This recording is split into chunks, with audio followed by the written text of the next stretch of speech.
Russia Ukraine యుద్ధం గుర్తుంది కదా! అప్పుడు ఫస్ట్ కంటిన్యూయస్‌గా ఎడతెరిపి లేకుండా పొద్దున ఓసారి, మధ్యాహ్నం ఓసారి, సాయంత్రం ఓసారి, రాత్రి ఒకసారి దాడులు చేసుకునేవాళ్ళు.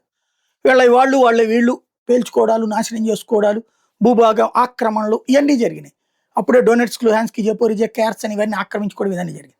బట్ ఆ తర్వాత చూడండి నిదానంగా ఇప్పుడు అప్పుడప్పుడు దాడి చేసుకుంటున్నారు.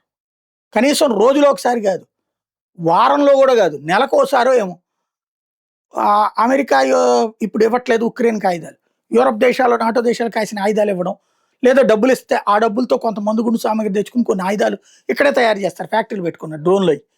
అప్పుడు కాసిన ఆయుధాలు తీసుకెళ్ళి రష్యా మీద దాడి చేయడం. రష్యా వెంటనే మళ్ళీ ఈళ్ళ మీద దాడి చేయడం. అప్పుడప్పుడు జరుగుతుంది. యుద్ధం ముగియలా, అలాగని కంటిన్యూగా లేదు. అదేదో విడతల వారీగా వాయిదాల పద్ధతిలో జరుగుతుంది. ఎందుకని? ఆయుధాలు తగ్గిపోవడం. ఇప్పుడు ఇరాన్ పరిస్థితి రాబోయే రోజుల్లో అదే కాబోతుంది. ఇప్పటికే అమెరికా దగ్గర అయితే ఆయుధాల కుప్పలు తెప్పలు. ఒక 3 నెలలు సరిపడా ఆయుధాలు ఉంటాయి దాని దగ్గర.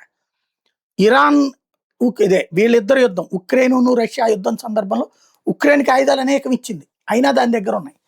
రిజర్వ్స్ స్థానానికంటే ఎక్కువే ఉన్నాయి. ఇప్పుడు ఈ మధ్య కాలంలో యుద్ధం 4 ఏళ్ల నుంచి అయిపోయింది కాబట్టి ఇప్పుడు అమెరికా దగ్గర బోలెడన్ని ఆయుధాలు ఉన్నాయి.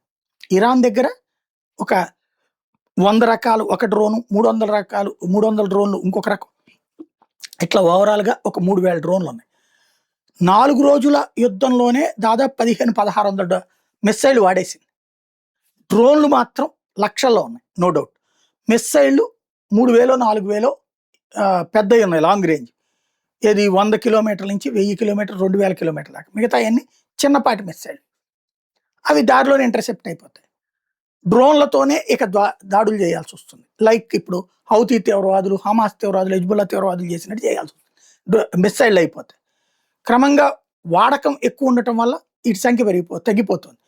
ఇప్పుడు ఇంకా రష్యా నుండినో చైనా నుండినో కొనుక్కోవాలి. రష్యాను యుద్ధంలో ఉంది, అదో సమస్య. చైనా ఏమో గ్యారంటీ లేనటువంటి. వీళ్ళ దగ్గర ఇప్పుడు తయారు చేసుకుందామంటే ఆ రా మెటీరియల్కి సంబంధించిన సమస్య ఉంటుంది. ఇరాన్కి గ్యారంటీ మ్యాక్సిమం చేస్తే నెల రోజులకి సరిపడినటువంటి ఆయుధాలు ఉన్నాయి. అందులో ఇప్పటికి 15 రోజులకు సరిపడే ఆయుధాలు వాడేసింది. ఇంకా కేవలం 15 రోజులకు సరిపడే ఆయుధాలు ఉన్నాయి. అది కూడా ఏది? బాంబింగ్ తగ్గిస్తే, సీరియస్నెస్ తగ్గిస్తే. తగ్గించకపోతే ఇదే ఊపిలో చేస్తే ఇంకో 3-4 రోజుల్లో మొత్తం ఆయుధాలు అయిపోతాయి. అప్పుడు ఏం చేయాలి? ఉట్టి డ్రోన్లతో చేసుకోవాలి. ఆ డ్రోన్లను పెద్ద లెక్క కాదు. కాబట్టి ఇరాన్కి ఇప్పుడు ఓ సంక్షోభం ఉంది.